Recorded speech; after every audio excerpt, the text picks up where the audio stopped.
क्या ये किस तरह का मामला है? हमारे गांव में 2 दिन से सूरज डूब नहीं रहा और दूसरी तरफ तुम्हारे गांव में।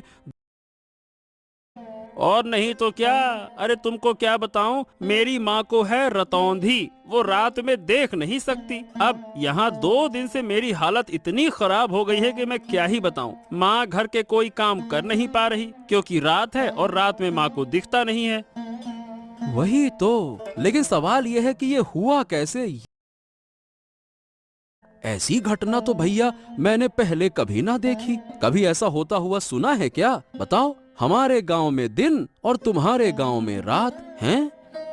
वही तो, मुझे तो लगता है कि मैं तुम्हारे गांव आ जाऊं। 2 दिन से सूरज की किरण नहीं देख पाया। ऐसा लगता है कि अंधेरे का साम्राज्य आ गया है।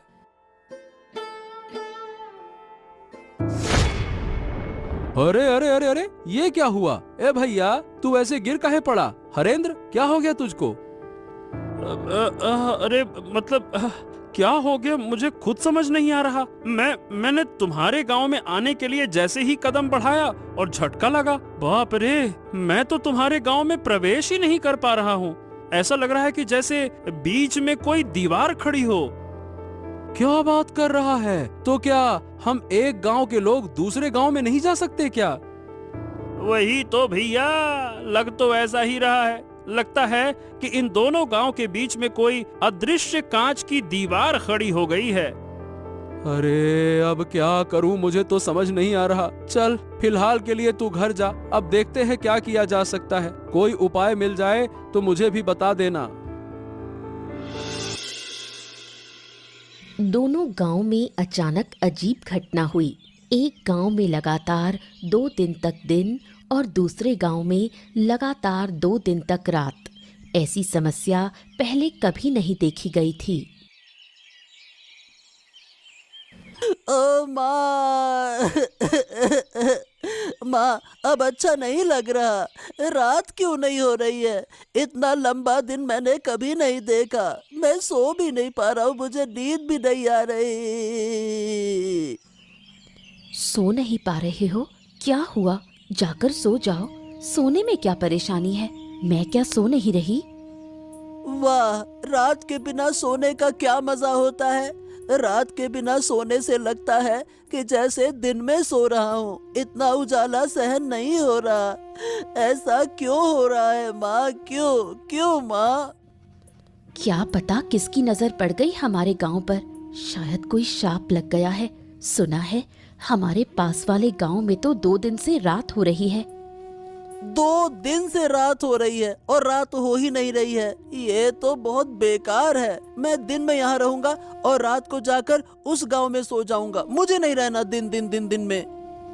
हाँ, ये हुआ। तुम कैसे सोओगे वो मुझे नहीं पता। 2 गांव के बीच एक अदृश्य दीवार बनी हुई है।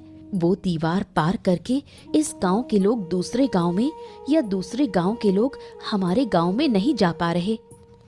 तो क्या होगा माँ? क्या हमारे गांव में कभी रात नहीं आएगी? हमारा गांव ऐसा क्यों हो गया? अगर रात नहीं होगी तो सूरज की गर्मी में हमारा पूरा गांव जलकर खाक हो जाएगा माँ।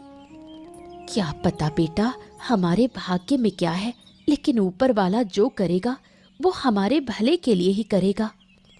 हाँ, मुझे मुझे ये सब कुछ अच्छा नहीं लग रहा माँ। मैं सो नहीं पा रहा हूँ। मेरा सर दुख रहा है। 2 दिन से मेरा सर घूम रहा है। शरीर भी लगता है कि जैसे बीमार हो गया है। मैं क्या करूँ माँ? ओहो, तुम यहाँ से जाओ और अब परेशान मत करो। वैसे भी मैं खुद तकलीफ से जूझ रही हूँ। दूसरी तरफ तुम मुझे बार बार परेशान कर रहे हो।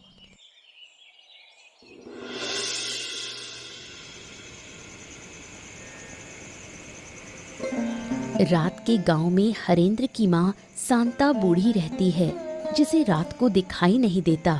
इस वजह से अब जब गांव में रात हो गई है तो शांता बूढ़ी काफी मुश्किल में पड़ गई है। हरेंद्र, ओ हरेंद्र, कहाँ गए तुम? यहाँ आओ, मुझे बाहर ले जाओ। मुझे कुछ भी नजर नहीं आ रहा। अरे बस बस बस बस, आ गया माँ, आ गया आ गया। और कितना पुकारोगी? अरे तुम्हारी तकलीफों ने मुझे बेहाल कर दिया है। 2 दिन से तुम मुझे एक पल भी शांति से बैठने नहीं दे रही हो। हरेंद्र हरेंद्र हरेंद्र, कहाँ है, जल्दी आ जल्दी आ। अरे मुझे भी तो बैठने दो। क्या तुम मुझे बोझ समझने लगे हो क्योंकि मैं बूढ़ी हो गई हूँ? जब मैं स्वस्थ थी तब तुमने मुझे पाल पोस कर बड़ा किया, अब तुम मुझे बोझ समझने लगे। हो, यही तो तुम्हारा तरीका है। दिन रात बस एक ही बात बोलती रहती हो, बोझ हो गई हूँ, बोझ हो गई हूँ। अरे तुम देख नहीं सकती हो तो चुपचाप बैठो तो सही। तुमको बैठना है नहीं, इधर उधर भटकना है। हाँ, अब ये बताओ तुम्हें बाहर जाने की क्या जरूरत है? देखो तो सही, पूरा गांव किसी न किसी समस्या में घिरा हुआ है और तुमको बाहर जाना है।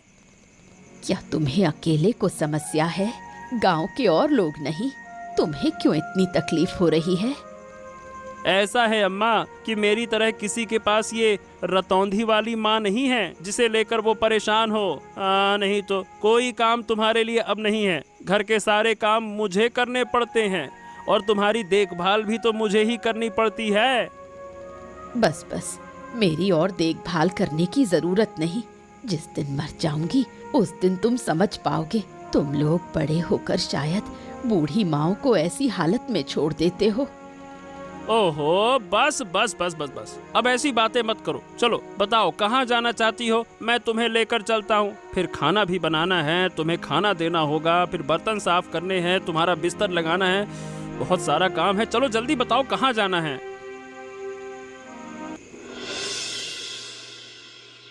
दूसरी ओर दिन और रात वाले दोनों गांव के बीच ही एक बुढ़िया का घर है। बुढ़िया और साधु के बीच काफी बातचीत है। क्या काम किया आपने? आपका तो जवाब ही नहीं। मुझे तो विश्वास ही नहीं था कि आप ऐसा बड़ा काम कर पाएंगे। मैंने पहले कहा था कि मेरी शक्ति पर संदेह मत करना। मेरी शक्ति के बारे में किसी को अंदाजा भी नहीं है। पहले जितना संदेह था अब वो भी खत्म। एक गांव में लगातार दिन और दूसरे गांव में लगातार रात कर देना बड़े बड़े साधु भी ऐसा नहीं कर पाते। तो बताइए, क्या आप खुश हैं? अगर खुश हैं तो अब मेरी फीस मुझे दे दीजिए। मैंने यूं ही रिस्क लेकर ये बड़ा काम नहीं किया। अरे, आपके पैसों को लेकर मैं भाग थोड़ी ना जाऊंगी। मुझे तो बहुत मजा आ रहा है। दोनों गांव के लोग कैसे बेहाल हो गए हैं। मैं आपको जरूर पैसे दूंगी, साथ में इनाम भी दूंगी। आपने मुझे खुश कर दिया। फिर और क्या कहना है? किस्मत अच्छी रही कि आप मिली, तभी तो मुझे ऐसा काम करने का अवसर मिला, वरना यूं ही किसी काम से लाभ नहीं होता। ये सब मैंने सोचा था। मैं चाहती थी इन दोनों गांव को सबक सिखाऊं। अब आपके जरिए मैंने अच्छे से सबक सिखा दिया। अब देखिए धीरे धीरे क्या होगा। दोनों गांव तबाह हो जाएंगे। दिन के बिना रात नहीं बन सकती।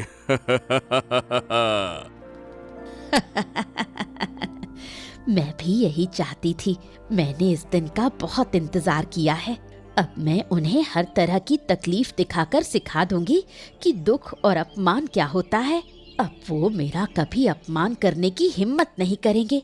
मैं चाहती हूँ कि इन दोनों गांव के बीच सिर्फ मैं बची रहूं और कोई ना रहे। अरे अरे बेटा, अरे रुक जाओ बेटा, इस तरह से क्यों दौड़ते हो? क्या हो गया? अरे रुक जाओ, गिर जाओगे। बेटा रुको रुको। पिताजी पिताजी, हाँ, पिताजी पिताजी, मुझे एक बड़ी बात पता चल गई है। मैंने दिन और रात की असली वजह जान ली है। पिताजी पिताजी पिताजी, अब आप कुछ उपाय निकालो, वरना दोनों गांव वाले मर सकते हैं। अरे बेटा शांत हो जा। हाँ, अब ये बता क्या हुआ, कैसे जाना तुमने? बता मुझे। पिताजी पिताजी, हमारे दोनों गांव के बीच में उस बुढ़िया का घर है ना, वही बुढ़िया जो गांव वालों से बात भी नहीं करती, ये सब कुछ वही करवा रही है। क्या? ये क्या कह रहे हो तुम? क्या सच में ऐसा है? पर ये बताओ, तुम्हें कैसे पता चला कि वो करवा रही है? मैं सच कह रहा हूँ पिताजी। मैं थोड़ा क्या है कि बाहर गया था तो बुढ़िया के घर से ना हंसी ठहाके की आवाजें आ रही थी। मैं चुपके से गया, मैंने सब कुछ सुना और देखा कि बुढ़िया ना एक साधु के साथ में योजना बना रही थी। पिताजी, जो करना है अब जल्दी कीजिए। मुझे लगता है कि वो साधु ना बड़ा शक्तिशाली है। ओ, अब जब सब कुछ खुल ही गया है तो उस बुढ़िया को छोड़ना नहीं चाहिए। वो जिद करके हमारे विनाश की कोशिश कर रही है ना। वही तो, पर ये समझ में नहीं आ रहा पिताजी कि वो ऐसा कर क्यों रही है। मतलब वो हमसे गुस्सा है क्या? और गांव वाले उससे बात क्यों नहीं करते? हाँ, ये सब बातें जानने के लिए अभी तुम बहुत छोटे हो बेटा। चलो मैं जाता हूँ, हरेंद्र से बात करूंगा, फिर हम दोनों मिलकर बुढ़िया के घर जाएंगे और समझाएंगे। नहीं तो इसके अलावा तो कोई और उपाय नहीं दिखता। वही तो पिताजी, जल्दी कीजिए। मुझे उस साधु पर भरोसा नहीं है। बहुत ही बेकार हंसी हंसता है वो पैसे लेकर चला गया और यकीन है कि वो वापस आएगा।